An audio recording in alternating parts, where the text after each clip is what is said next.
രാവിലെ ബാംഗ്ലൂർ എത്തി ഫുഡ് കഴിക്കാൻ തോന്നിയപ്പോഴാണ് നമ്മുടെ രാമേശ്വരം കഫേയെ പറ്റി ഓർമ്മ വന്നത്.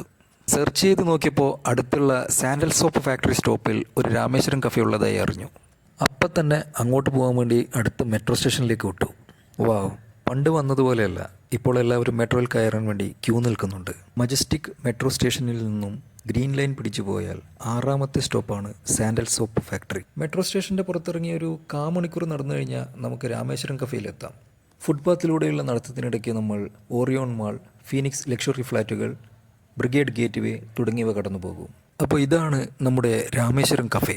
വെജിറ്റേറിയൻ ഫുഡിൽ മികച്ച ഗുണനിലവാരമുള്ള ഭക്ഷണം ലഭിക്കുന്നു എന്നുള്ളതാണ് രാമേശ്വരം കഫേ തിരഞ്ഞെടുക്കുവാൻ എല്ലാവരെയും പ്രേരിപ്പിക്കുന്ന ഘടകം. സെൽഫ് സർവീസ് സിസ്റ്റമുള്ള ഇവിടെ കിച്ചണൊക്കെ എല്ലാവർക്കും കാണുന്ന തരത്തിലാണ് ക്രമീകരിച്ചിട്ടുള്ളത്.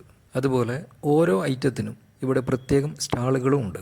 കഫേയുടെ അകത്തും പുറത്തുമായി നിന്നും ഇരുന്നുമൊക്കെ നമുക്ക് ഭക്ഷണം കഴിക്കാം. അതിനായി ടേബിളുകളും കസേരകളും ഇവിടെ അറേഞ്ച് ചെയ്തിട്ടുണ്ട്. കഫേ ഇവരെപ്പോഴും വൃത്തിയായി സൂക്ഷിക്കുകയും ചെയ്യുന്നു. ഓരോ ഐറ്റത്തിൻ്റെയും വില ഇവിടെ പ്രദർശിപ്പിച്ചിട്ടുണ്ട്. അത് നമുക്ക് നേരിട്ട് ഓർഡർ ചെയ്തും വാങ്ങിക്കാം, അല്ലെങ്കിൽ ഓൺലൈനായും ഇവിടെ ഓർഡർ ചെയ്യാം. ഞാൻ ആദ്യം ഒരു സെറ്റ് പൂരിയാണ് ഓർഡർ ചെയ്തത്. 90 രൂപയാണ് ഒരു സെറ്റ് പൂരിയുടെ വില. ഇത് കാണുമ്പോൾ തന്നെ നിങ്ങൾക്ക് പൂരിയുടെ ഒരു ക്വാളിറ്റി മനസ്സിലാവും.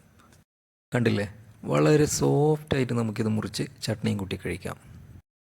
പൂരി കഴിച്ചു കഴിഞ്ഞതിന് ശേഷം ഞാൻ ഓർഡർ ചെയ്തത് ഒരു ഇഡ്ഡലിയും ഒരു വടയുമാണ്. കണ്ടില്ലേ, നല്ല സൂപ്പർ ഇഡ്ഡലിയും വടയും. ഇഡ്ഡലിയുടെ കൂടെ കഴിക്കാൻ 2 തരം ചട്നിയും ഒരു സാമ്പാറും.